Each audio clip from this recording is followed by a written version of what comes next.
Welcome, everybody. College football week 4 is in the books. College football week 5 is here. I'm Joe DeTulio with the Game House, and today we're going to take a look at some college football week 5 picks.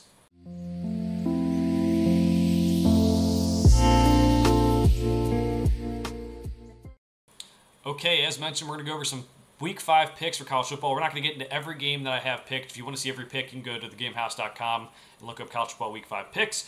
But we're going to go over some of the major games that are going on in college football week 5 as we scroll through here.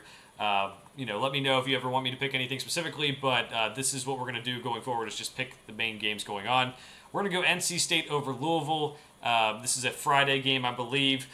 This is a game that Louisville's undefeated right now, playing pretty good under Jeff Brom. NC State maybe looked a little bit lackluster against Virginia last Friday night and need to get things going, but they are at home. I think they can get the job done here. Louisville hasn't really been too tested yet. They have wins over Georgia Tech and Indiana.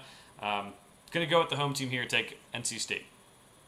Next up, we have Utah at Oregon State. Oregon State just dropped a tough one to Washington State.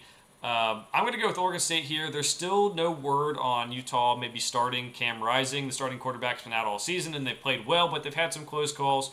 Going on the road to Corvallis, where there's a lot of hatred now with Oregon State and the rest of these Pac-12 teams who are maybe leaving the conference. The defense is pretty good. They have a talented quarterback, DJ Uiagalelei.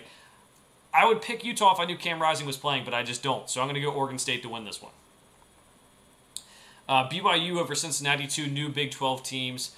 Could be an interesting game, but Cincinnati, so many new players that are coming in and still finding their footing. They've lost 2 straight. They lost to Miami, Ohio, then Oklahoma.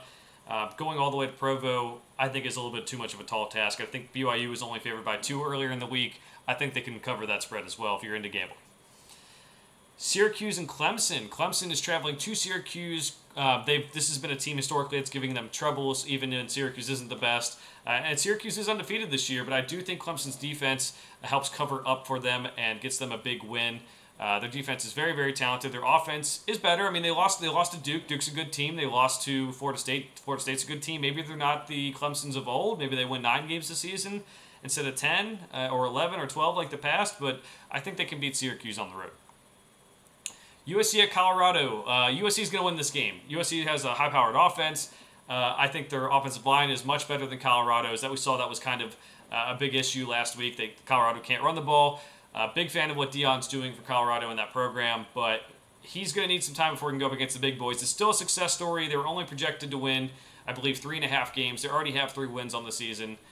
Good for them, but USC is going to get this win. Caleb Williams will have a big day. Florida at Kentucky. Now, this is one of the better games of the weekend. It's at the noon time slot here. Florida rebounded from losing an early season game to Utah. They beat Tennessee. There was a lot of expectations around Tennessee. We don't really know how good Tennessee is, though, because their offense really hasn't gotten going, and Joe Milton hasn't been the most sharp so far.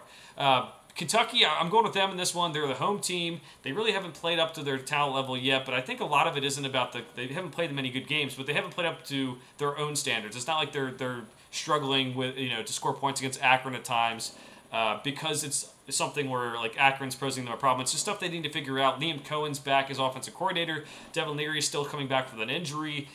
I think Kentucky's going to win this game. I think the defense is talented. I'm not a huge fan of Florida's offense. I think they can contain them. I think they can get this win. They've had some success over Florida over the past couple of years after not having success for a long, long time. So I'm going to Kentucky to win this one at home.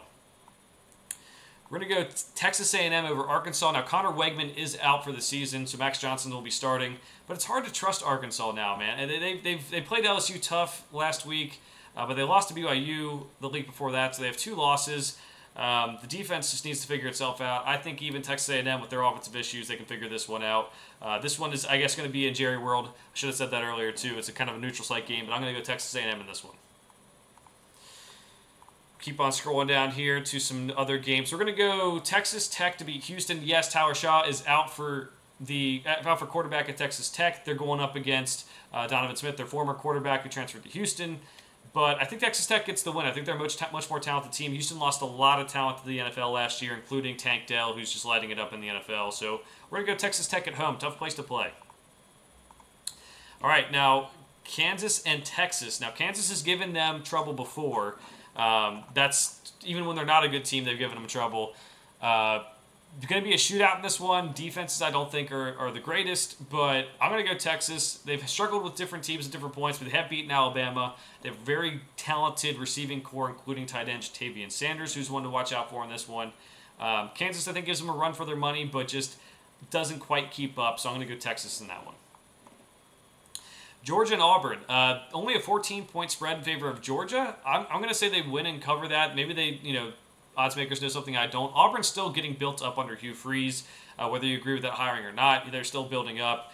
Georgia has already kind of loaded up their team for the next couple of years with all the recruiting classes. Their defense will help them win and cover in this one.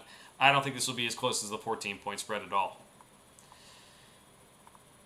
All right, we're going to keep on scrolling here so we find another good game. Let's go Boise over Memphis. This is kind of a sneaky game here, a 4 p.m. time slot. Boise's been pretty good to start the season. Yes, they lost to Washington, but Washington's been playing pretty well. Memphis, a good team in the AAC. This is a team that could be, one of the group of 5 representatives. Both these teams could be when it's all said and done. But I like Talon Green for Boise State. They have plenty of playmakers as well. I'm going to go Boise to beat Memphis on the road. LSU at Ole Miss. We're going LSU in this one. Now, Ole Miss had a chance to kind of show that they were a little bit better than maybe in past years by beating Alabama, or at least playing a little bit closer, and they didn't get the job done. So they also have some kind of like drama going on with the team. Michael Trigg is no longer with the team. LSU seems to have found their footing after that loss to Florida State. They're pushing the ball downfield to Jaden Daniels. Malik Neighbors is on the receiving end of that. I think they get the win here. I think they take a big step forward in terms of that SEC West race. Yes, Alabama doesn't have a loss in the SEC West, but I think LSU, with this win, could kind of put themselves on top for the time being and kind of show that they're the team to beat. Keep on moving down here. Let's go Tennessee over South Carolina. That's an interesting one because I don't think either team's played up to expectations quite this year. South Carolina's offensive line hasn't been playing that well. Tennessee's offense just hasn't been very crisp. I think Tennessee's home field advantage gets them the win there. They also I think they're realizing maybe they can run the ball a little bit better than they thought. Maybe not have to throw it all over the field like they did last year. Going Tennessee to win this one, again, mostly because they're at home. Notre Dame and Duke. College game day is going to be at this game. Duke has a very good team, probably one that we didn't expect to be good coming into the season, but they were good last year too. Mike Elko's done a fine job down there. We're going Notre Dame. Good offensive line play. They can run the football. Sam Hartman's been able to be efficient through the air. I think they're going to be able to get the win, bounce back from that loss to Ohio State, and kind of prove that they are a potential college football playoff team if they can get through teams like Duke, Clemson, USC, who are kind of the 3 bigger games left on their schedule. Let's go. Let's talk West Virginia, Tennessee, TCU. We're going to go TCU over West Virginia. West Virginia may be a little bit better than we expected this year. Neil Brown kind of coaching for his job this year. We'll see. But TCU's kind of rebounded from that loss to Colorado. I think they were just kind of surprised more than anything. Have a lot of transfers that have kind of gotten their footing under them. So I'm going to go TCU in that one. Alabama over Mississippi State. I don't think Mississippi State really has it this year. Alabama will be able to run the ball and win that game. Arizona has had a pretty good season so far, but I think Washington ends that. They've been a really good team. I kind of hope we get to see this team in the playoff. A lot of good receivers. Michael Penix is having a good year. Should be an offensive game, but I think Washington's defense will get enough stops to have them win that game. All right, so who are you picking this week in college football? Let me know down in the comments below. For now, thanks for watching. We'll see you guys next time.